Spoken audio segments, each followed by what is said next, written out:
sore Ya, keluarga Sehat Kejora. Terima kasih sudah ikutan nonton di live hari ini. Kembali bersama aku, Sarah Lesmana, founder dari Kejora Indonesia. Nah, hari ini aku mau mengundang temanku, Dokter Putu Ayu Widya Eka Putri atau Dokter Widya. Dokter Widya ini lulus S1 Dokter Umum dari Fakultas Kedokteran Universitas Indonesia dan mengambil Master of Cognitive Neuroscience ya, Wit, ya, di Swedia. Nah, betul sekali. beliau juga merupakan founder dari Be Happy Parents. Sudah pada follow belum? BeHappyParents.id ya? Iya Nah, benar. terus Dokter Widya ini banyak edukasi soal perkembangan anak dan kaitannya dengan perkembangan otak anak gitu kan. Jadi kita harus memahami Mm-mm, perkembangan otak anak itu sendiri supaya tahu tentang tingkah laku anak. Menarik betul. banget nih sharingannya Dokter Widya sehari-hari ya. Jadi sekarang aku mau nanya Mm-mm, soal, kita mau bahas soal tidur ya, Wid ya. betul. Soal tidur dan kecerdasan anak. Ya, kamu apa kabar? Maaf ya, Baik. Kita suasanya. ngebahasnya Iya. tentang hibernasi ya hari ini. Iya, kayak beruang ya. Betul. Judulnya hibernasi. Betul. Jadi, soalnya di bulan ini tuh udah membahas soal makan sama Betul. stimulasi nih pada anak. Jadi penutupnya nih kamu yang bahas soal pentingnya tidur dan kaitannya sama kecerdasan otak anak. Nah, jadi kita langsung bahas aja, Wit. Kenapa, Oke. secara umum, kenapa tidur itu penting sih? Oke, jadi ini kita bicara secara general dulu ya, maksudnya kepada Mm-mm. seluruh makhluk hidup, manusia gitu ya, mau anak-anak ataupun dewasa, itu pasti semuanya butuh yang namanya tidur, karena tidur itu ternyata kebutuhan dasar manusia. Jadi kalau seandainya manusia nggak tidur, itu pasti nggak bisa well function. Nah, pada saat tidur itu apa sih yang terjadi? Banyak banget tergantung dari fase tidurnya sendiri. Jadi ada fase tidur itu kan awal kita mulai untuk tidur, habis itu ada yang namanya deep sleep. Nah, ketika deep sleep ini banyak yang melakukan penelitian dan melihat bahwa pada saat deep sleep itu tubuh benar-benar istirahat total, termasuk otaknya. Jadi ketika dicek pakai EEG atau pemeriksaan gelombang otak, itu memang pada saat kita deep sleep, gelombang otaknya pun nurun karena semua lagi istirahat. Pada saat Hmm. itulah semuanya seolah-olah di restart, baik dari hormon pertumbuhan, hormon-hormon lain, semuanya bekerja sama untuk memulihkan tubuh gitu ya. Nah, tapi setelah Mm-mm. di fase deep sleep nanti ada yang namanya REM sleep nih. REM itu ketika aktivitas otak seperti kita masih bangun. Jadi otaknya tuh aktif banget, makanya dibilang rapid eye movement. Jadi otak kita tuh aktif banget, sedangkan tubuh kita benar-benar masih tidur. Maka pada saat itu terjadi apa? Pada saat itulah terjadi konsolidasi memori, terus kita mengingat-ingat apa yang sudah kita hadapi ketika sehari-hari. Itu yang kemudian diproses oleh otak kita. Dan ketika nanti kita bangun, kita merasa refresh. Dari tadi deep sleep udah kita di restart, terus dari fungsi kognitif dan lain-lain di otaknya pun itu diperbaharui pada saat REM gitu kurang lebih. Tapi fase tidur itu kan apa sih, Wit? Kalau suka lihat grafiknya gitu kan. Uh-uh. Jadi Betul. selang-seling atau gimana sih antara si REM sleep sama Deep deep sleep sleep. itu? Mm-mm. Uh, ini tergantung waktunya. Jadi kalau seandainya kita berbicara satu siklus tidur kan awalnya itu light sleep dulu. Light sleep itu Hmm. ketika kita lagi ngantuk-ngantuk, antara awake dengan tidur itu kira-kira light sleep. Kemudian masuk ke dalam deep sleep. Abis deep sleep, abis itu REM. Habis REM, itu kira-kira satu Hmm. siklus kurang lebih waktunya 90 menit sampai 2 jam. Bervariasi, tergantung apakah dia anak-anak atau orang dewasa. Nanti dia akan balik lagi tuh ke light sleep, habis itu deep sleep lagi, habis itu REM. Itu kan satu siklus tuh. Nah, kalau kita berbicara tidur malam, biasanya sekali tidur malam itu bisa terjadi sekitar 5 sampai 4 sampai 6. 4 sampai 6 siklus tidur itu. Tapi nanti porsinya akan Hmm. berbeda. Misalnya semakin malam, misalnya siklus yang keempat sampai yang keenam, itu dia deep sleep-nya sedikit, tapi REM-nya yang banyak gitu. Jadi bisa banget tuh Hmm. REM, abis gitu deep sleep sebentar, abis gitu REM lagi, deep sleep sebentar, REM lagi gitu kurang lebih. Jadi siklusnya sih kurang lebih sama, tapi nanti Hmm. ketika dia makin malam gitu ya, makin larut, mau bangun, itu yang paling banyak porsinya lebih ke arah ke REM sleep-nya gitu. Kenapa Kalau begitu? Ini mimpi itu, masih rahasia dunia. Jadi kayak oh masih gitu. belum tahu gitu, kenapa harus seperti itu. Iya. Terus kalau mimpi itu terjadinya pas kapan? Jadi penasaran. Nah, ya, Padahal mimpi itu pertanyaannya nggak ada terjadinya isinya, pada aku yang saat penasaran. REM.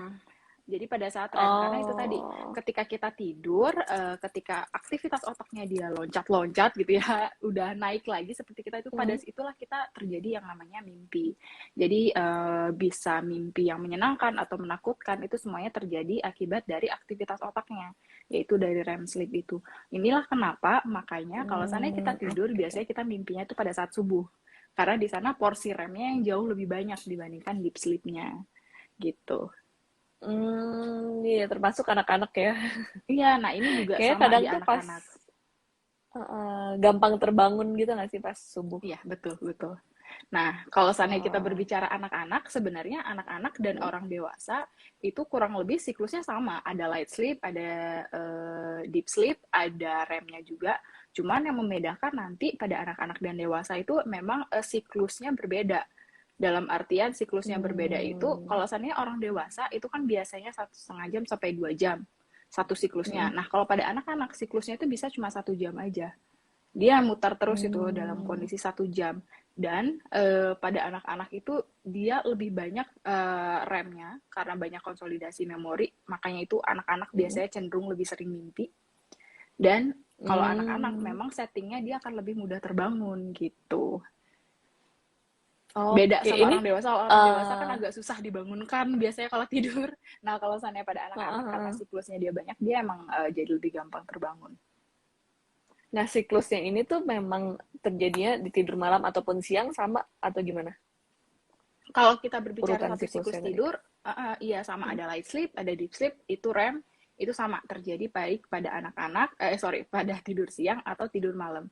Cuman bedanya kalau seandainya tidur siang, Hmm. tergantung waktunya juga. Mm-mm. Biasanya kita hanya satu siklus saja. Bahkan pada beberapa orang, orang dewasa atau Hmm. anak-anak, kadang mereka ketika dia masuk ke REM, dia itu terbangun. Mm-mm. Terus jadi nggak Oke. sampai satu siklus gitu, nggak sampai satu siklus. Sedangkan kalau seandainya pada malam kan kita tidurnya harus panjang, biasanya dia satu siklus, dan satu siklus pun Mm-mm. itu terjadi bisa sampai 4 sampai 6 kali gitu. Hmm. Jadi tapi intinya tadi menarik banget tuh poinnya adalah di anak-anak tuh memang settingannya ya dia lebih gampang terbangun daripada kita gitu ya Betul, dewasa. betul, betul, betul. Itu memang dia Tuh, settingnya ibu-ibu gampang jadi memang terbangun. emang wajar ya. Dan itu kaitannya juga sama kalau misalnya masih newborn gitu kan kapasitas lambungnya memang masih Hmm, kecil ya Wit ya. Jadi memang terbangun karena lapar juga ya otomatis gitu kan. Kalau misalnya ada iya. perasaan lapar dia otomatis bangun gak sih? Gitu kan. Iya, betul, betul.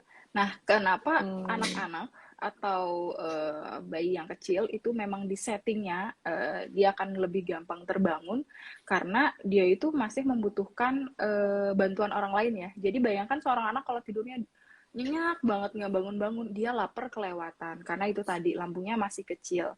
Jika terjadi Mm-mm. bahaya dia nggak aware. Jadi memang ketika dia masih kecil settingnya itu dia akan gampang terbangun gitu. Cuman gampang terbangun di sini bukan dia, oh gampang terbangun terus dia main gitu ya.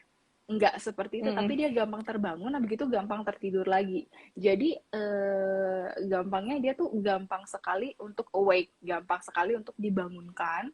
Tapi nanti ya dia akan bisa tidur lagi gitu. Oke, oke.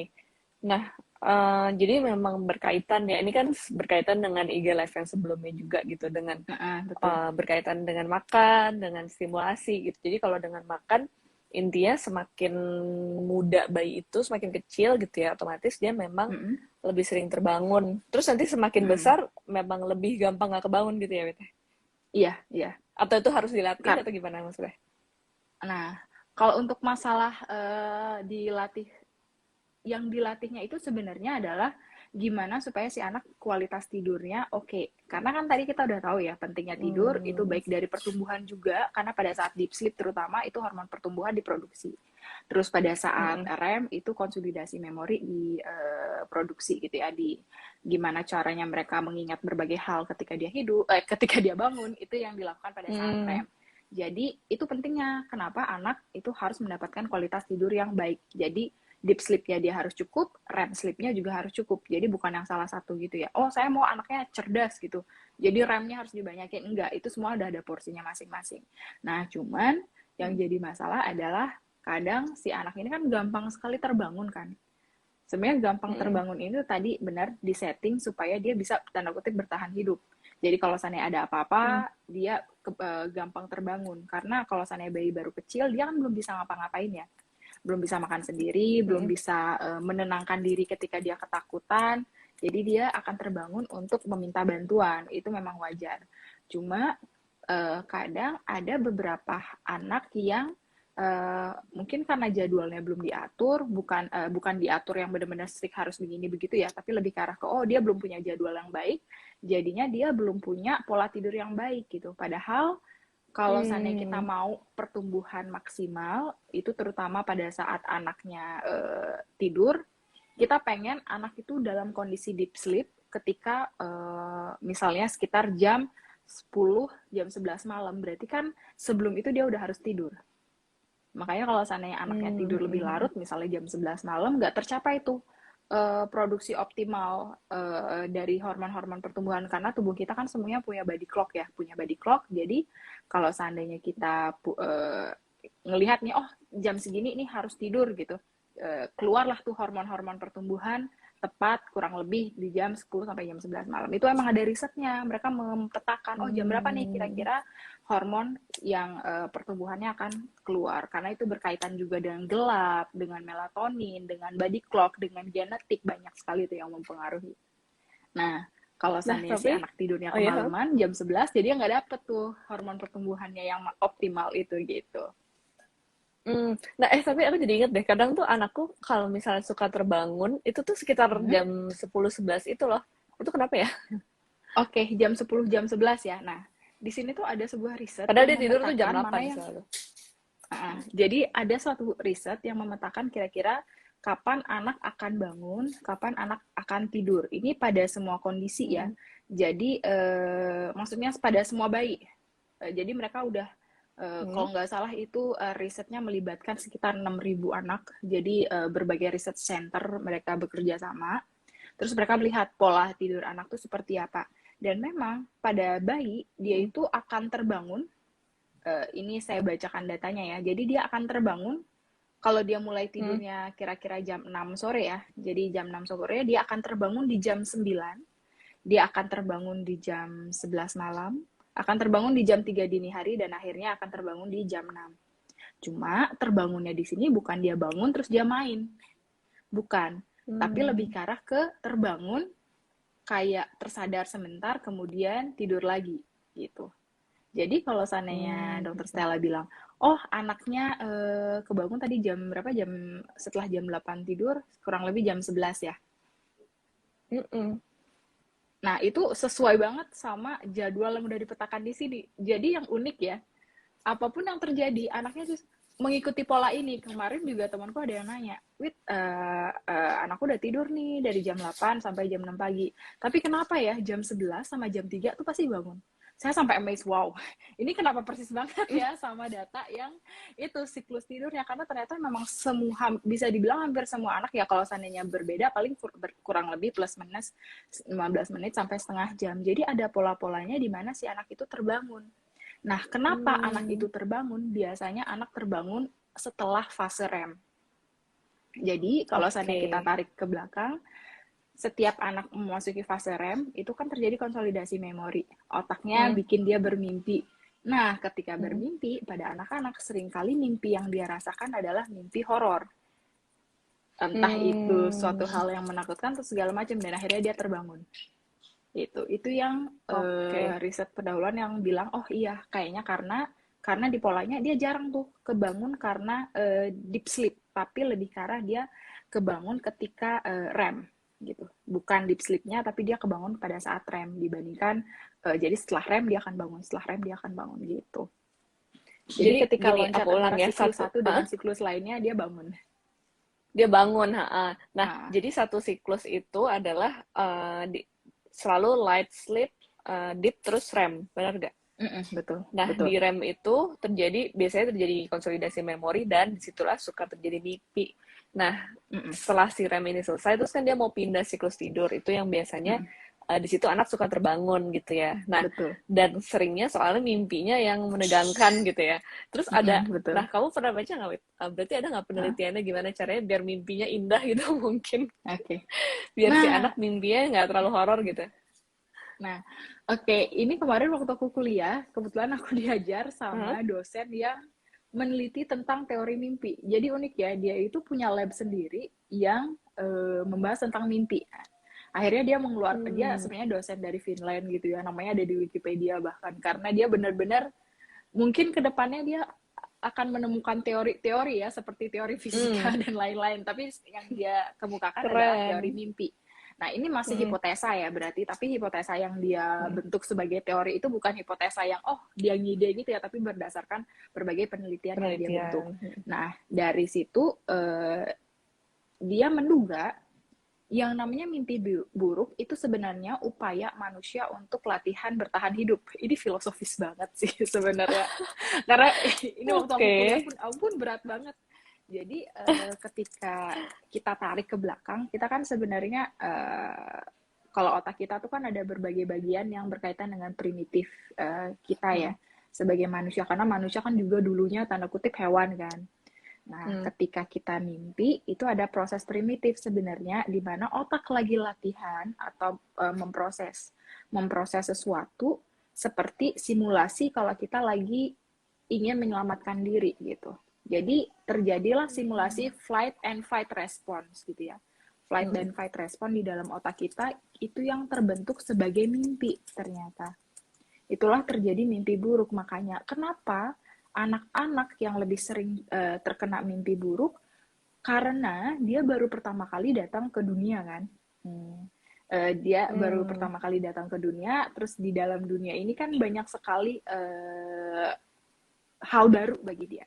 Dia nggak tahu ini berbahaya atau enggak. hmm, Nah, otaknya tuh lagi ngasih tahu si bayi, nih kalau seandainya kamu ada suatu ancaman bahaya, kamu harus begini. Muncullah tuh. Jadi dikasih stimulasi sama otaknya dalam bentuk mimpi horor. Akhirnya si anak heart rate-nya jadi tinggi, hmm, jadi deg-degan, jadi keringat dingin misalnya gitu. Itu yang teori yang dia hmm. kemukakan bahwa kemungkinan besar pada saat dia mimpi akan terjadi seperti ini. Ini nama penelitinya Antti Revonsuo ya. Jadi itu dosen saya di Hofga, Anti jadi Antti Refonso. Revonsuo.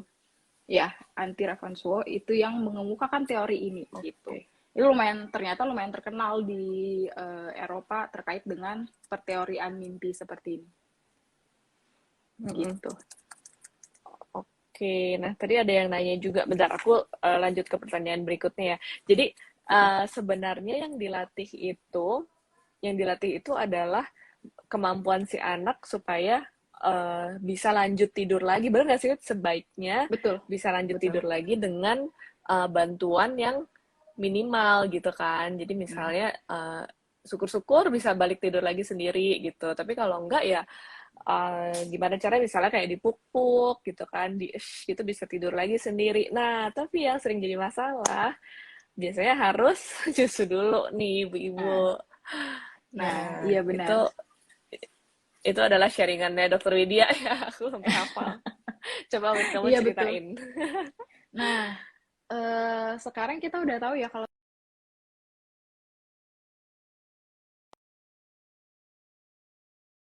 nggak mungkin ya terus menerus menemani si anak kebangun-kebangun seperti itu ya. Jadi memang itu wajar, tapi kadang bisa berdampak juga ke orang tuanya.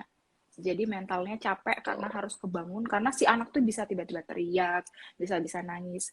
Nah, apalagi seringkali dia stres ketika dia terbangun gitu, dan kemudian ibunya juga jadi stres karena ibunya sendiri, karena kan siklus tidur ibu dan anak berbeda, belum tentu pada saat anaknya bangun ibunya bangun juga. Tuh. Ketika itu terjadi terus menerus itu akan melelahkan. Nah, di sini salah satunya adalah yang sering dilakukan oleh seorang ibu adalah menyusui anaknya. Karena menyusui itu adalah salah satu cara untuk mengembalikan si anak tidur itu dengan baik dan cepat gitu ya. Tapi, ada tapinya, kalau seandainya ini terus-menerus dilakukan, anak akan mengasosiasikan itu dengan tidur. Oke, kalau saya akan tidur, saya akan dipupuk atau disusui terus, tanpa saya disusui, saya agak susah tidur. Itu ada namanya sleep association. Jadi kalau sleep association ini sebenarnya nggak cuma nyusu, tapi ada banyak banget. Contohnya dipupuk-pupuk, tadi udah dibilang. Diayun-ayun. Terus digendong, itu bisa juga. Atau dinyanyikan, itu banyak hal. Nah, tapi yang paling mantep emang, apalagi buat anak-anak yang menyusui, itu adalah mengasihi, dikasih susu di tengah malam. Nah, cuman kita harus hati-hati nih, ketika membicarakan menyusui ketika tengah malam itu apakah tanda kutip normal atau enggak. Senormal-normal aja, nggak ada masalah, tapi yang menjadikan masalah adalah kadang ibunya yang kelelahan luar biasa karena harus menyusu tiap anaknya kebangun. Selain itu, kalau anaknya di bawah 3 bulan, itu completely normal dan bahkan anak butuh. Makanya kadang dokter anak pun menganjurkan kalau seandainya anaknya bablas tidurnya, harus dibangunkan tiap 2 jam, supaya atau tiap 2 jam atau tiap 3 jam, tergantung anaknya, untuk nyusu. Kenapa? Karena kalau nggak nyusu, dia akan kelaparan.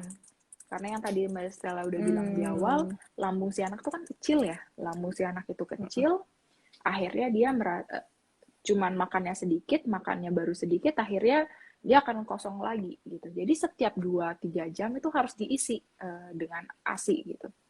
Nah, tapi ketika anaknya udah semakin besar, kapasitas lambungnya sudah semakin besar, apalagi dia sudah mulai empasi, itu sekitar 6 bulan, dia udah mulai empasi, udah mulai makanan padat, dia akan mulai ngedrop tuh kebutuhan dia makan tiap malam. Kalau kemarin kita bicara, kalau kemarin ada postingan dari tentang anak ya, di sana dia bilang oke, dari usia 4 bulan itu udah nggak apa-apa untuk dia nggak makan malam gitu ya, untuk dia nggak nyusu malam. Tapi kalau seandainya dari buku, ada buku The Baby Book Sleep, itu yang nulis Dr. Daniel Siegel ya, itu juga terkenal banget nulis tentang buku tentang anak. Nah, kalau dia bilang secara alamiah atau secara natural, bayi itu akan mengurangi nyusu malamnya di usia sekitar 8-9 bulan. Tanpa paksaan, tanpa diajarin gitu ya. Kira-kira 8-9 bulan. Karena pada saat itu dia mulai kenyang perutnya, makannya baik. Nah, kalau kemudian ada lagi nih, kemudian di Swedia usia 1 tahun itu nggak boleh nyusu malam, dianjurkan sama dokter gigi anaknya. Nah, ini yang sempat beberapa kali kita bahas ya. Itu juga saya kaget, kenapa nggak boleh itu? Oke, ternyata itu berkaitan dengan, nanti mungkin Mbak Sela bisa sharing ya, terkait dengan bisa menyebabkan karies pada anak. Karena kan si anak udah makannya macam-macam ya, jadi kalau seandainya dia masih nyusu malam, tidak disikat gigi lagi setelah dia nyusu, dia jadinya bisa karies gitu ya. Jadi kalau seandainya di Swedia sendiri disuruh stop nyusu malam. Nah, tapi yang sering terjadi adalah, saya pun mengalami gitu ya, anaknya tetap nyusu malam gitu. Tiap 2 jam, tiap 3 jam, di tengah malam, bahkan kalau seandainya anaknya semakin besar dan dia cinta sekali dengan nenen gitu ya, dengan ASI, dia akhirnya bahkan bisa tiap jam. Karena kan kapasitas lambungnya sudah besar, tapi ASI-nya kan sudah mulai menurun seiring dengan usia anaknya juga. Nah, itu yang kadang sering menjadi tanda kutip masalah gitu. Jadi yang mendefine masalah sebenarnya bukan anaknya normal atau tidak, tapi sebenarnya keluarga yang mendefine ini anak masih kebangun nyusu itu adalah masalah atau enggak gitu. Karena ada beberapa keluarga yang merasa bahwa, oh saya nggak apa-apa nih nyusuin anaknya tengah malam. Apalagi anaknya udah bisa self-service yang namanya buka baju ketika dia terus nyusu. Jadi kan mamanya nggak keganggu, anaknya juga nggak keganggu. Tapi ada juga yang merasakan itu sebagai masalah gitu. Karena, oh misalnya si ibu itu gampang terbangun, jadi walaupun si anak membuka sendiri, dia jadi terbangun juga, kayak gitu. Itu kan menjadi masalah, anak ibunya jadi nggak bagus kualitasnya. Atau seperti anakku nih, contohnya. Dia nyusu terus tiap malam sampai di pagi hari sama siang harinya dia nggak makan dengan baik, Mbak. Jadi dia berat badannya stagnan, udah dicek macam-macam dari zat besi, dari urinnya, ISK enggak, TB juga enggak, wah segala macam dicek, Sampai akhirnya dokter di Swedia dan akhirnya dokter di Indonesia juga bilang, wah ini emang nyusunya nih yang menjadi masalah. Makanya dia merasa kenyang, dia merasa nyusu malam hari, tapi paginya dia nggak mau makan. Nah, kalau seandainya seperti itu berarti benar-benar nyusu malam itu harus diberhentikan gitu. Jadi gini ya ibu-ibu, pertama, ini soalnya kadang kan juga uh, aku suka ditanya juga nih, misalnya ada teman-teman ibu-ibu yang follow gitu kan, kayak dia tidurnya gimana gitu. Nah, jadi pertama gini ya, aku sama Widya tentunya mendukung ASI sampai 2 tahun ya, Wid ya. Oh Nanti ya takutnya ada betul. yang salah ya. Jadi memang sebisa mungkin berikan ASI sampai 2 tahun gitu ya, itu poin pertama. Betul, Nah, betul. terus jadi gini, kalau kita baca sesuatu, jadi kayak misalnya Kejora, terus Dr. Widya, Be Happy Parents, tentang anak semua, kita tuh pasti nge-post berdasarkan literatur gitu. Karena Betul. kadang aku melihat, aku kadang suka iseng gitu ya, sekilas liatin di komen gitu. Kayak kemarin aku juga baca tuh yang postingan tentang anak ya, di atas 4 bulan bisa mulai dilatih tidur sendiri. Itu tuh kayak ada yang bilang, ngada-ngada aja nih gitu. Nah sebenarnya tuh menurutku, gimana kita sebagai orang tua tuh melihat postingan itu sebagai ya sesuatu yang mengedukasi gitu loh. Jadi gini, intinya terserah sih, terserah masing-masing keluarga ya, mau nyusu tengah malam kalau memang orang tua tidak merasa itu sebuah Masalah. gangguan dalam hidupnya gitu ya, Wit ya, Ya. silahkan aja gitu. Tetapi kalau misalnya, tadi kayak Dokter Widya bilang, kalau misalnya quality of life kita sudah terpengaruh gitu, kita ya juga nggak bisa tidur, kita kan butuh istirahat ya, sehari-hari aja udah capek gitu kan, ngurusin rumah, ngurusin anak gitu. Kalau sudah mengganggu, kita harus mencari bantuan gitu. Nah, kalau misalnya kita nggak merasa terganggu, kayak anaknya udah bisa buka sendiri gitu ya, kita tetap tidur.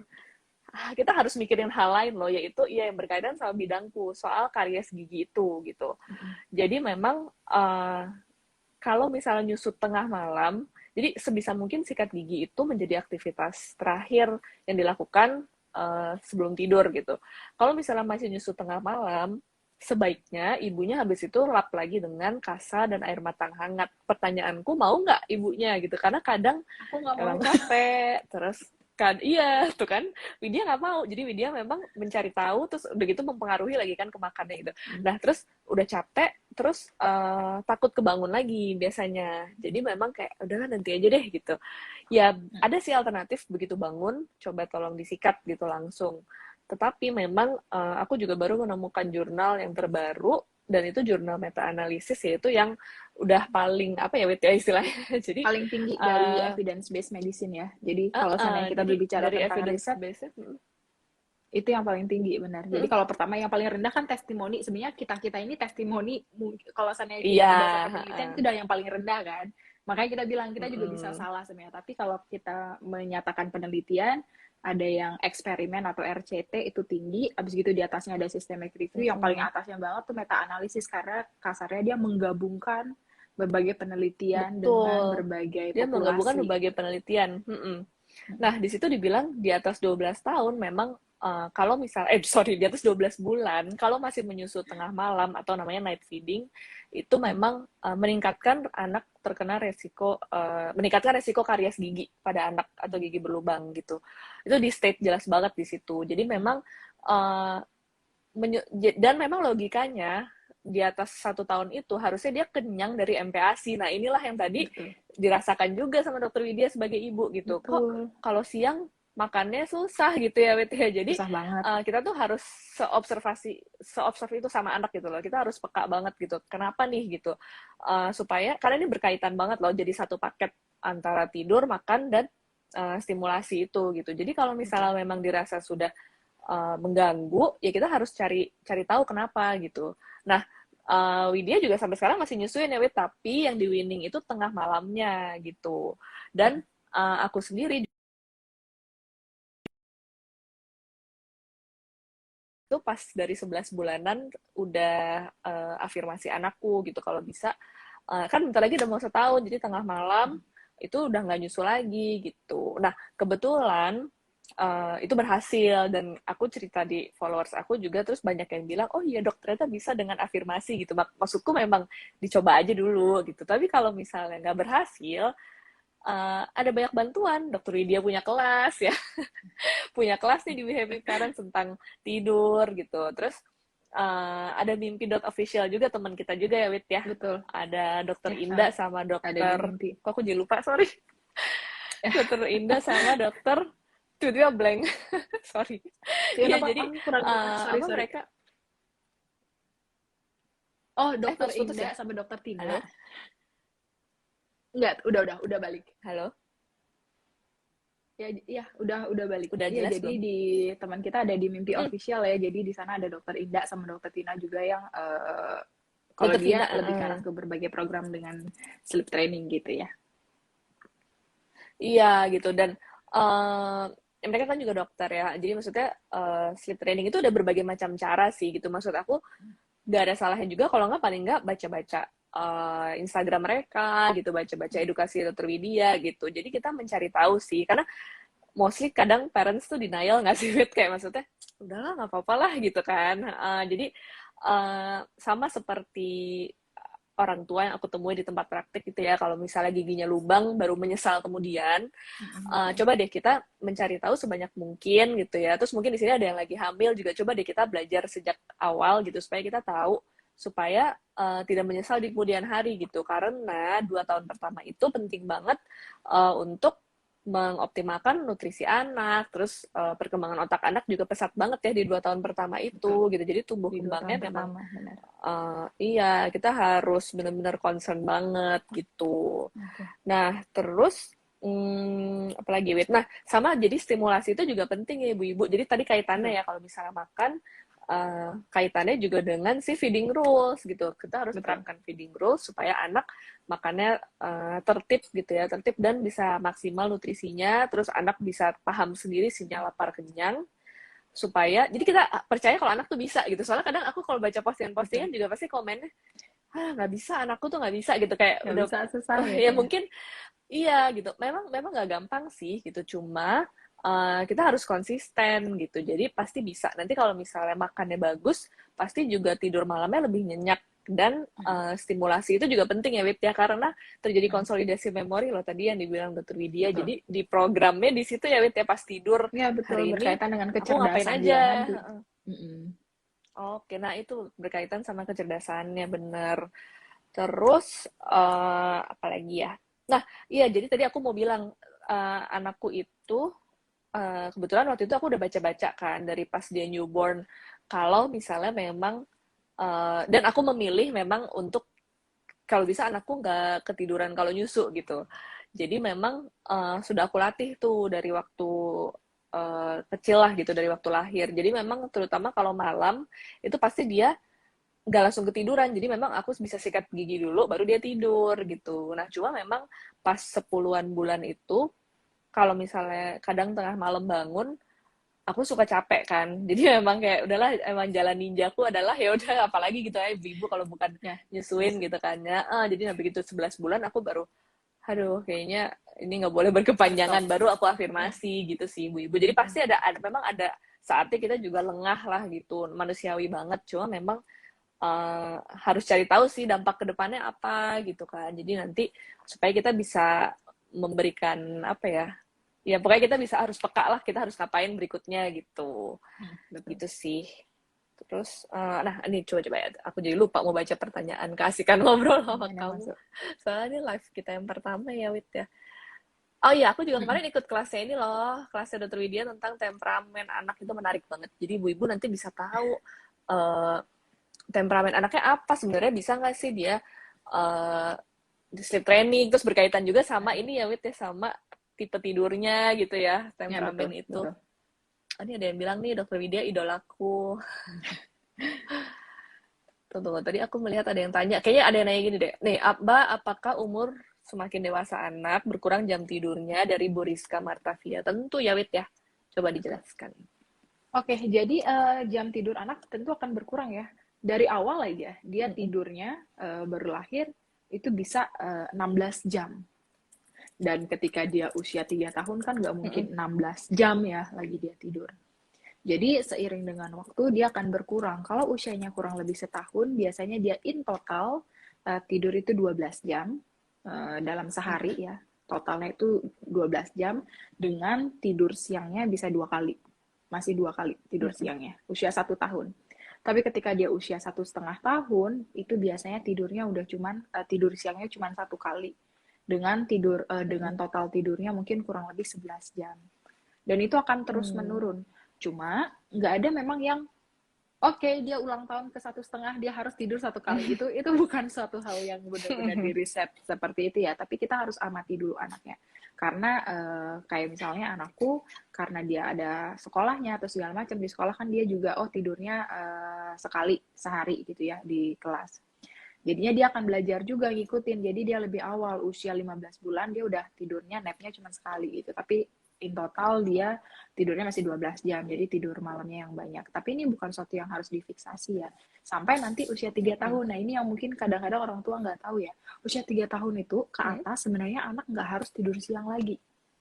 Karena 3 tahun ya. aktivitas dan segala macam, iya 3 tahun ke atas. Tapi kalau memang anaknya ngantuk ya nggak apa-apa banget tidur siang. Kita aja orang dewasa kalau ngantuk ya udah tidur siang. Iya. Kan? Cuman yang sering menjadi kesalahan adalah anak itu dipaksa tidur oleh orang tuanya gitu. Ini baik karena ayo tidur siang ya, ini harus tidur. Nah ini yang menjadi masalah. Yang namanya proses tidur, baik tidur siang, tidur malam, itu harus anaknya dalam kondisi rileks dan tenang. Jadi tidak boleh ada paksaan. Sama dengan kita ya. Kalau kita tidur dipaksa pasti nggak bisa. Apalagi kita dalam kondisi stres, misalnya stres pekerjaan, misalnya kita kondisi tertekan atau kondisi depresi, itulah yang menimbulkan kita akhirnya gangguan tidur kan, jadi nggak bisa tidur, insomnia dan segala macam. Bayangkan itu yang terjadi pada anak kita. Kita nyuruh dia tidur, ini udah jam 10 loh, udah 10 malam, kamu harus tidur, tidur nggak? Dia nggak akan bisa tenang, dia akan deg-degan, cemas, otaknya akan aktivitasnya tinggi, dan akhirnya dia tidak bisa rileks. Nah, ini yang harusnya sebenarnya kita latih sejak anaknya bayi. Gimana caranya membentuk suasana tidur yang aman, tenang, dan menyenangkan. Menyenangkan itu bukan berarti harus loncat-loncat ya, tapi anaknya bisa rileks sampai dia akhirnya tidur. Itulah yang disebut dengan sering orang nyebutnya ritual tidur gitu ya.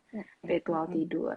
Nah, kalau seandainya si anak mau kita ajak dia tidur, harus dibikin suasana ya. Kayaknya tadi juga udah ada yang nanya, apakah lampu sebaiknya tidurnya gelap atau enggak? Itu harusnya gelap ya, karena berkaitan dengan hormon melatonin. Hormon melatonin itu hormon yang berkaitan dengan kita tidur juga, berkaitan juga dengan hormon pertumbuhan. Dia akan optimal keluarnya ketika gelap. Makanya kalau seandainya tidur, baiknya lampunya diredupkan. Terus aktivitas mulai diturunkan. Nah, kalau seandainya misal kita tahu nih anak kita tidurnya jam 8 malam. Ritual tidur jangan dimulai jam 8 malam, anaknya nanti udah kecapean, tapi kita harus majukan. Dari jam 7, anak itu sudah tidak beraktivitas lari-larian. Dari jam 7 tuh anaknya bisa diajak untuk sikat gigi, makan udah selesai, nggak ada cemilan-cemilan apapun lagi, langsung sikat gigi, ganti baju kalau memang punya. Ini beberapa ada yang menganjurkan ganti baju tidur ya supaya nyaman. Tapi kalau misalnya kadang budaya ganti baju sebelum tidur itu kan nggak semua orang Indonesia melakukan ya, karena keterbatasan ekonomi juga, masa tidurnya ganti baju gitu ya. Tapi itu terserah kalau masalah ganti baju. Tapi yang penting tempat tidurnya bersih gitu loh. Tempat tidurnya bersih. Terus abis gitu boleh baca buku dengan suara yang tenang, nyalain lagu tidur, itu ada beberapa. Kalau aku pakai lagu tidur, lampu udah mulai diredupkan, baru tidur. Itu salah satu rutinitas tidur yang bagus untuk si anak gitu ya. Jadi bukan berarti dia, beraktivitas langsung sikat gigi ya, terus langsung tidur. Tidur nggak? Kalau nggak tidur, besok kamu nggak boleh main loh, kayak gitu. Jadi kalau kayak gitu tuh pasti anaknya susah tidur. Karena dia akan stres. Kita aja kalau sekali lagi kalau kita stres kita nggak akan bisa tidur gitu. Itu yang sebenarnya harus dilatih. Itu yang sebenarnya harus dilatih, ditrain supaya anaknya bisa tidur gitu. Betul. Nah, aku juga karena aku waktu newborn itu baca-baca ya, jadi memang itu berkaitan dengan regulasi kesehariannya ya, Wit ya. Jadi polanya tuh kita pertama harus memperhatikan si anaknya itu tahan meleknya tuh berapa lama sih kira-kira gitu kan. Kita harus lihat namanya sleepy cues ya. Jadi kalau dia menguap gitu kan, usuk-usuk mata gitu dari newborn sebenarnya udah kelihatan kalau itu adalah tanda mereka mengantuk gitu. Jadi kalau misalnya ibu-ibu googling tuh banyak sih sebenarnya ya di Google kayak awake Ya, time betul. more or less tuh berapa sih untuk umur-umur bayi gitu kan sampai toddler. Ada per usia tuh kategorinya beda-beda gitu. Nanti makin Betul. besar tentunya semakin tahan lama meleknya. Nah, ini Betul. memang kayak Dokter Widya bilang pokoknya kita perlu mencari tahu teori tapi juga bukan saklek gitu, jadi bukan kayak tadi 1,5 tahun oh oke, berarti ini satu nap gitu, tapi awake time juga seperti itu gitu. Kurang lebih segitu, tapi kita harus nyari tahu uh, di anak kita tuh berapa lama gitu. Nah itu aku cukup memperhatikan itu sih di anakku, jadi karena kalau misalnya kurang capek atau under tired ya Wit ya, Betul. nggak tidur tidur gitu Betul. karena emang kurang capek gitu, aku belum Betul. butuh tidur gitu kalau dia Betul. bisa bilang. Tapi kalau over tired itu juga justru kalau kita kecapean tuh gimana sih, kayak mau tidur juga Susah kayak tidur juga ya. susah, jadi susah Betul. gitu karena terlalu capek gitu. Jadi memang harus dikira-kira sih gitu, dan memang kalau bisa diregulasi untuk itu nggak ketiduran kalau nyusu. Jadi memang polanya makan, tidur, makan, stimulasi atau melek atau main baru tidur gitu. Jadi memang kalau bisa kayak postingan tentang anak tadi itu ya Wit ya, apa di atas 4 bulan mungkin bisa mulai dilatih tidurnya nggak harus nyusu gitu, tapi dengan diberikan kenyamanan yang lain gitu kan Betul. ya, dipupuk gitu boleh nggak sih Wit? Tapi nanti Boleh aja. asosiasi juga boleh aja Iya, katanya. dipupuk itu termasuk asosiasi juga. Nah, sebenarnya bagaimana asosiasi tidur yang tepat untuk seorang anak itu bisa beda-beda ya. Ada yang bisa dipupuk, ada yang bisa diayun, ada yang bisa digendong. Tapi itu harus dicari sesuai dengan kenyamanan keluarga juga ya. Jangan sampai misalnya sampai 1,5 tahun diayun-ayun, kan orang tuanya juga yang pegel gitu ya. Berat. Karena ada yang butuh dipeluk aja itu dia bisa. Biasanya semakin besar dia semakin mulai bisa untuk tertidur sendiri, entah dia karena dilatih atau dia karena memang sudah mencapai itu. Kayak contohnya misalnya aku sama Harsa kan sampai sekarang usianya udah 2 tahun, dia masih tidur bareng aku. Cuman kadang-kadang aku udah nggak perlu pupukin lagi karena aku pura-pura tidur. Tepatnya sih emang ketiduran ya Malah gitu. ketiduran. Bener-bener. Iya, kayaknya pernah juga itu ada postingan di mana yang kayak oh mau nemenin anak tidur tapi malah ibunya yang ketiduran. Jadi kayak kita Bener-bener. ketiduran, si anaknya tuh akhirnya ya udah dia tidur sendiri akhirnya kan, tanpa perlu dia apa-apain dia akhirnya tidur sendiri tanpa nyusul lagi gitu ya.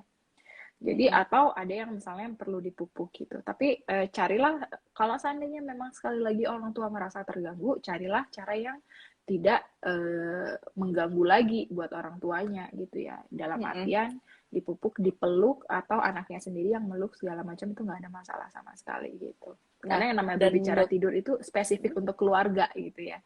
betul. Dan Dokter Widya sendiri tuh juga tidak mewajibkan kayak harus tidur di tempat tidur sendiri di box gitu. Enggak ya, kita Ya, juga itu terserah orang sebenarnya ya. betul, Yang betul. penting kita harus tahu ya apa namanya ya, kira-kira juga gitu ya kalau misalnya kecil banget tempat tidur nanti takut ketindih kan, mesti kita lihat-lihat Betul, juga gitu. Jadi memang betul, betul. disesuaikan dengan keluarga masing-masing. Tapi memang kalau tidurnya bareng biasanya anaknya lebih nyari si nenek itu gitu kan. Jadi Nah, ya memang ya disesuaikan sendiri pros aja and gitu ya. cons-nya. Nah, iya benar. Pros and Nah, cons. ini yang sering jadi masalah adalah ketika kita melempar edukasi seperti ini di masyarakat gitu ya, terjadilah kubu gitu. Dari dulu kan kubu itu selalu ada, ASI vs SUFOR, sesar vs lahir normal. Sesar. Iya, jangan sampai ada lagi nih antara co-sleeping vs tidak co-sleeping. Menurut saya itu bukan suatu hal yang diperdebatkan. Dua-duanya bisa dan dua-duanya boleh gitu ya. Tapi yang tujuan kita ingin capai adalah anak dan keluarganya tidur berkualitas. Saya sama Tuh. anak saya sampai sekarang co-sleeping, masih satu kasur berdua, tapi kita mencapai goal itu, yaitu kita tidur sekarang udah berkualitas. Si anak juga akhirnya mau makan, kan itu yang terpenting, akhirnya mau makan, dan grafiknya udah naik gitu ya. Iya, aku Karena ikut ternyata, seneng banget baca postinganmu. iya, tapi ini hati-hati juga ya, oh berarti anak saya nggak mau makan, berarti masalahnya karena dia nyusu malam, tapi ternyata dia Iya, TB gitu ya. cari tahu dulu. Jadi ini bukan suatu hal yang selalu sama ya terjadi pada anak-anak Tuh. gitu ya. Harus ke dokter sih untuk dievaluasi menyeluruh, karena oh ya tadi mungkin belum disebutkan, yang namanya anak terbangun tiap malam, kalau seandainya dia udah sampai di atas 7 bulan, 8 bulan, itu kan harusnya dia terbangunnya hanya sesaat gitu ya. Kadang ada beberapa kondisi medis nih yang bisa menyebabkan dia gampang terbangun. Salah satunya GERD, yaitu dia punya asam lambung. Jangan salah, bayi bisa punya asam lambung juga. Mm-mm. Karena itu berkaitan dengan genetik dan lain-lain. Jadi dia bisa gampang terbangun juga. Nah, itu yang mengevaluasi harus dokter ya, harus dokter anak untuk mengeksklusi. Jangan sampai, oh ini anak karena kebiasaan aja kali dia nyusu gitu ya.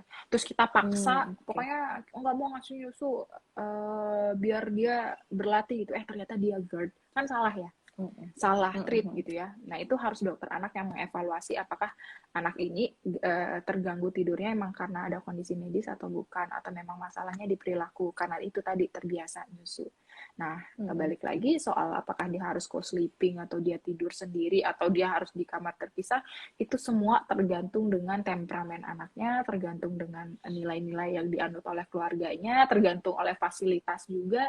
Kalau seandainya orang tuanya ngekos gitu ya, baru baru membangun Mm. keluarga yang adanya mereka kos-kosan, anak harus tidur di crib sendiri atau di kamar, di mana mereka nyari kamar gitu ya, itu semua harus Mm-mm. dikembalikan ke orang tua. Cuman yang namanya yang bagus itu adalah anaknya sebaiknya udah tidak nyusu di atas 1 tahun. Itu memang Betul. eh, dari berbagai sisi, baik dari dokter anak, dari kita berbicara kognitifnya dia, dan dari dokter gigi juga mengarah ke situ ya. Cuman mungkin di Indonesia belum Mm-mm. menjadi restriksi gitu ya, karena kita harus hati-hati Iya. juga, benar nanti banyak orang, oh ini nggak pro ASI nih, padahal yang dimaksud adalah Mm-mm. menyusu malam, bukan menyusu secara Iya. keseluruhan. Karena kalau dilihat dari bukunya Dokter Meta Nindita juga terkait dengan empati, itu ada tuh di bukunya yang mana di anak di atas 12 bulan itu kebutuhan nyusunya Mm-mm. cuma 200 mili, sedangkan 1000 Mm. 1000 kok 100 200 mili 200 kilokalori, sedangkan anak butuh Mm. 1000. Nah, 800-nya itu harus dari makan. Kalau dia nyusu tiap malam Oh, berarti kan oke. udah salah tuh di situ. Jadinya dia nggak Mm-mm. terpenuhi makannya dari it-nya itu yang tadi makan, dia harus makan, Mm-mm. stimulasi, tidur. Nah itu yang Mm-mm. jadi harus digarisbawahi sekali lagi, nyusu Betul. malam di atas. Karena netizen Dan kadang salah sangka digarisbawahi nih. juga usianya deh Mbak Stella, nyusu malam. Nanti bayi 2 bulan nggak nyusu malam, kita nanti Iya. dikomplain sama dokter anak, ini anak dehidrasi. Jadi kita Nanti kata berbicara kita harus ada gitu ya. usia gitu ya, harus ada usianya berapa, Mm-mm. dan kapan dia harus berhenti gitu. Iya, betul. Nah, kalau aku sendiri juga cerita sedikit. Jadi dari awal tuh aku udah disiplin nih, si Gia tuh tidurnya di box gitu ya. Tapi pas udah mulai bisa manjat gitu ya, kan harusnya diturunin tuh kalau box. Tapi karena aku ada low back pain, encok kan, ngangkatnya Betul. dari bawah. Jadi akhirnya aku tarik nih satu kasur yang lebih, apa sih, yang single bed digabungin gitu kan. Terus dia tidur di single bed itu.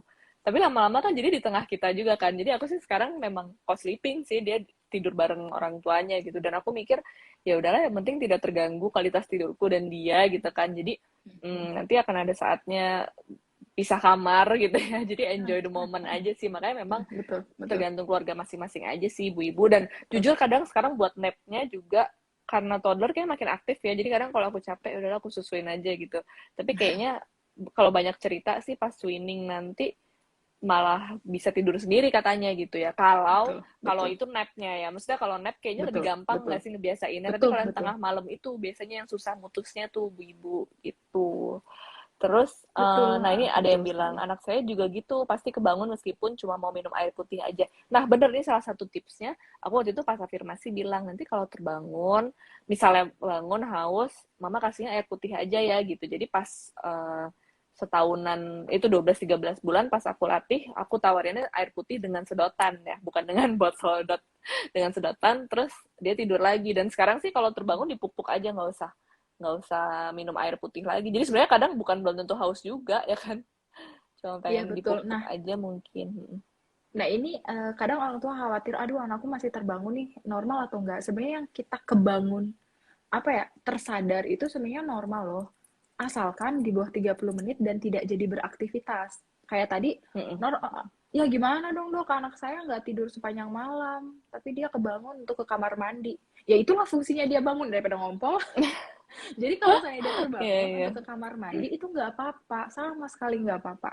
Habis gitu yang penting dia Mm-mm. bisa tidur lagi gitu. Karena itu tadi, jangankan anak, kita juga dewasa sering enten tuh, kalau di bahasa Bali tuh ada enten. Enten tuh artinya kayak terbangun sebentar gitu ya. Kita juga gitu kan, kayak Hmm. terbangun sebentar, oh lihat jam, oh masih jam segitu, terus tidur lagi tanpa Mm-mm. usaha kita Mm-mm. tidur lagi ya kan. Makanya Mm-mm. nanti kalau misalnya ada gangguan tidur, ada tuh gangguan tidur yang mana ketika kita terbangun kita tidak bisa tidur lagi gitu. Itu ada gangguan Oke. tidur yang seperti itu. Nah, jadi kalau misalnya ibu-ibu juga khawatir, gimana nih anak saya masih sering kebangun nih, padahal udah nggak nyusu tengah malamnya, tapi kebangun Mm-mm. hanya untuk minum air aja, itu normal nggak ya? Itu normal. Itu normal, Oke. asalkan masih di bawah 30 menit. Itu juga disampaikan oleh dokter Rini Skartini, itu Prof. Rini ya. Itu juga disampaikan. Bisa lihatnya di Oke. YouTube kalau nggak salah, sama tentang anak juga. Di sana dia Mm-mm. menyampaikan kalau misalnya terbangunnya masih di bawah 30 menit itu nggak apa-apa. Nggak apa-apa karena nanti siklusnya dia akan lanjut aja. Bukan dia benar-benar ngeriset ulang Oke. dari siklus nomor satu lagi gitu. Mm.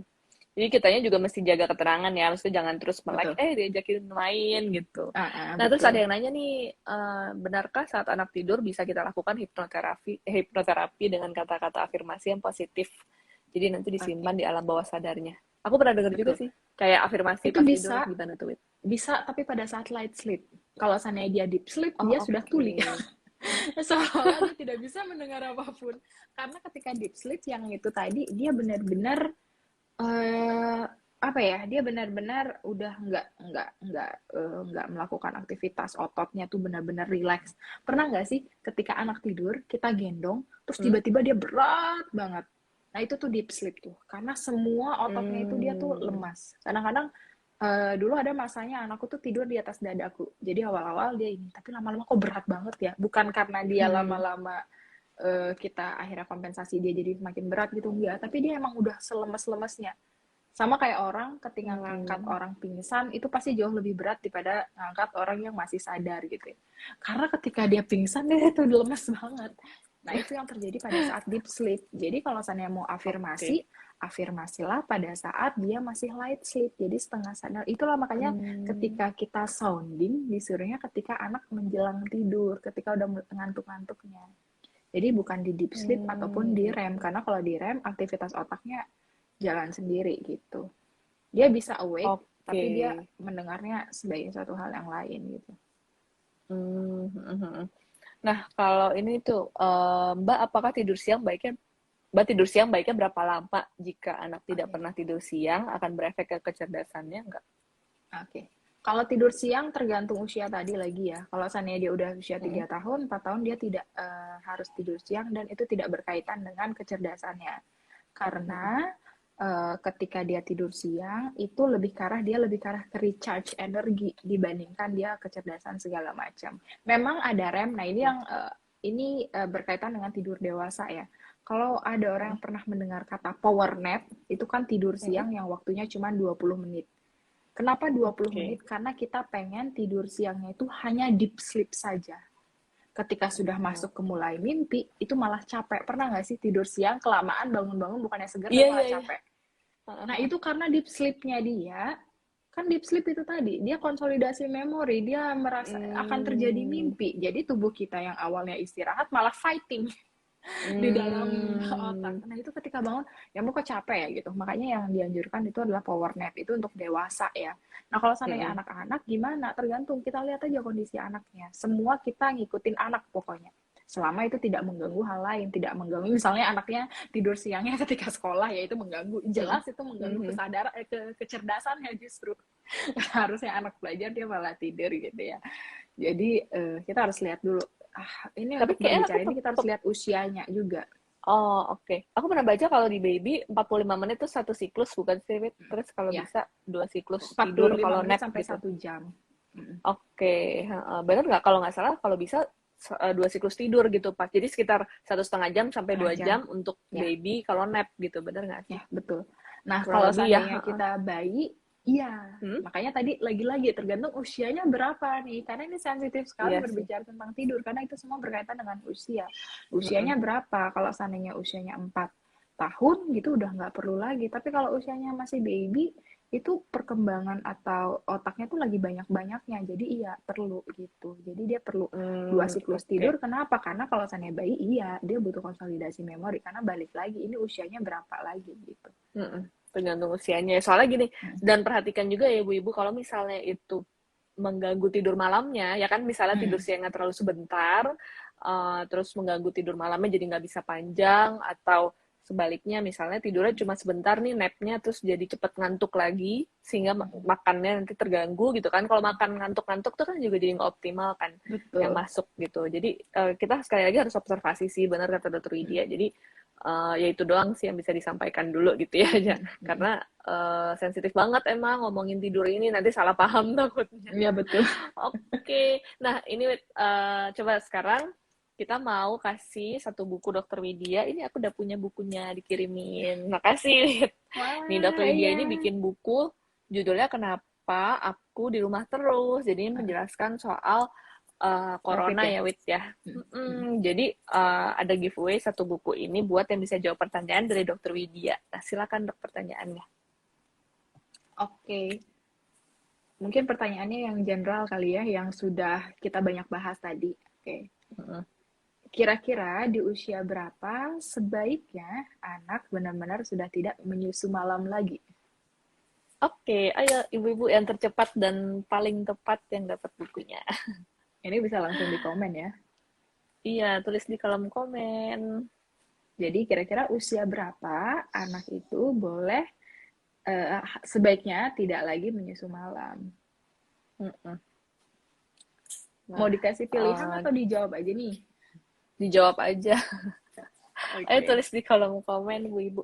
Aku sambil ini ya, sambil merangkum sedikit. Jadi kan Oke. pada saat tidur itu di dalam siklus tidur ada light sleep, deep sleep, lalu REM sleep. Nah, REM sleep ini biasanya terjadi mimpi, dan mimpi itu terjadi seringnya mimpi itu mengajarkan kita akan reaksi flight or fight ya. Jadi memang kadang Betul. menegangkan atau agak horor gitu.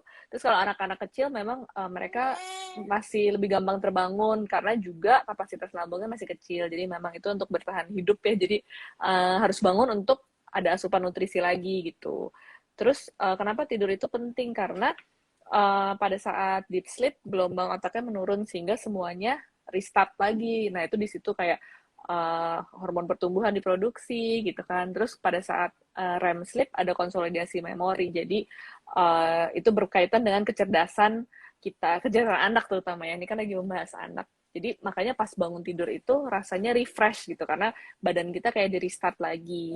Nah, terus untuk usia 3 tahun ke atas sebenarnya tidak wajib tidur siang, tapi kembali lagi kita lihat anaknya. Kalau misalnya capek, ya dia butuh tidur siang sebentar, nggak apa-apa. Terus apalagi ya, kita harus bedtime routine gitu ya, ritual tidur untuk slowing down pelan-pelan supaya anak bisa nanti tidurnya nyenyak gitu kan. Terus perhatikan jam tidur anak juga supaya jangan terlalu malam. Ini udah ada yang jawab belum sih ngomong-ngomong? Di aku nggak kelihatan, di kamu kelihatan nggak? Coba deh tim Iya, kejora. di aku juga agak susah kelihatan nih dari tadi. Yang masuk join-join aja. Yang kayaknya yang di atas chatnya. Eh, Bentar ya.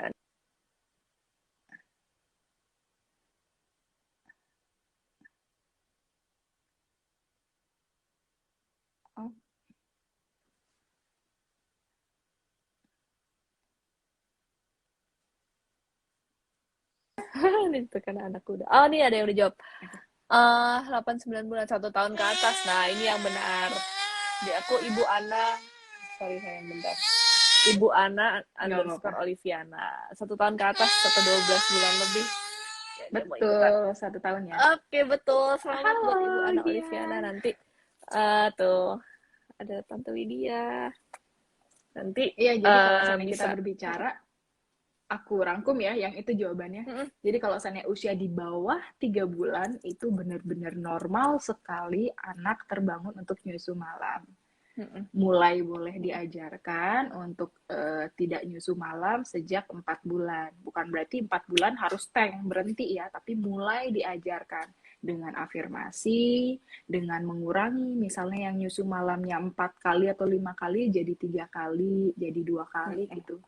Biasanya Sama durasinya normalnya diperpendek bukan, Wit? ya durasinya diperpendek betul. Terus nanti biasanya kalau seandainya anaknya udah makannya oke segala macam, usia 8, 7, 8, 9 lah antara itu mereka akan dengan sendirinya berhenti nyusu malam. Tapi memang pada orang tua yang co-sleeping itu biasanya mereka tetap nyusu karena kalau ibaratnya mereka tidur di sebelah restoran nasi Padang atau di restoran nasi Padang kan aroma walaupun kita tidak membawa ASI tapi anak tahu loh itu bau ASI gitu. Dia tahu bau ASI. Jadi biasanya Free anak-anak flow 7, 8, lagi 9 kan itu tidur sendiri. asinya. Iya, free flow lagi. 7, 8, 9 dia tidur bisa mengurangi tidur malamnya. Sorry, nyusu malamnya. Tapi kalau misalnya memang belum bisa, berarti harus kita bantu. Tapi diharapkan sekali tuh usia setahun berhenti nyusu malam. Tapi apakah harus 1 Betul tahun ya. tank gitu nggak boleh nyusu malam? Ya itu harus pelan-pelan ya. Kita nggak ada yang aku baru usia 18-19 bulan baru berhasil berhenti nyusu malam. Itu pun Okay. awalnya padahal udah tahu materinya, tapi karena itu tadi masa mau nyusu sih ini segala macam. Padahal udah tahu juga sebenarnya nggak apa-apa. Dan akhirnya kalau untuk konsultasi ke dokter anak, oh iya makin diafirmasi, iya ini emang harus. Kadang kan kita gitu ya, tahu kayak dokter Stella aja, tahu nih anak nggak boleh nyusu malam lagi, takut tingginya kenapa-napa, tapi masih begitu. Sampai orang lain yang ngasih tahu dulu, oh iya iya iya. Iya, jadi itu melalui sebuah proses sih ya ibu-ibu. Iya betul. Oke, ya udah nih nggak kerasa udah 1 jam lebih. Jadi kita Oke, sudahi saja IG live-nya. Nanti bakal di-save di Kejora, terus dimasukkan ke betul. YouTube Kejora juga. Makasih Oke. banyak, Dokter Widya. Ada satu kata penutup lagi nggak? Satu kalimat buat eh pesan nih buat ibu-ibu. Oke, prinsipnya adalah yang penting anak sama orang tuanya punya kualitas tidur yang baik ya. Jadi mau tidur di mana aja, mau tidurnya gimana, yang penting adalah kualitas dan kuantitas dari orang tua dan anaknya tidurnya baik. Oke, betul. Karena kita sebagai manusia intinya butuh tidur yang berkualitas gitu ya. Jadi kalau Betul. misalnya merasa membutuhkan bantuan, ya kita harus mencari tahu informasi yang akurat, mencari bantuan nanya dokter gitu ya, ikut kelas-kelas gitu ya. Yang penting kita semua tidurnya biar berkualitas. Oke. Oke, makasih banyak Widya buat Benar. waktunya. Salam buat Harsa ya. Terima kasih. Oke, makasih ibu-ibu. Nanti sampai Ya jumpa di IG Live salam, Kejora berikutnya. dadah. Dadah. Selamat sore.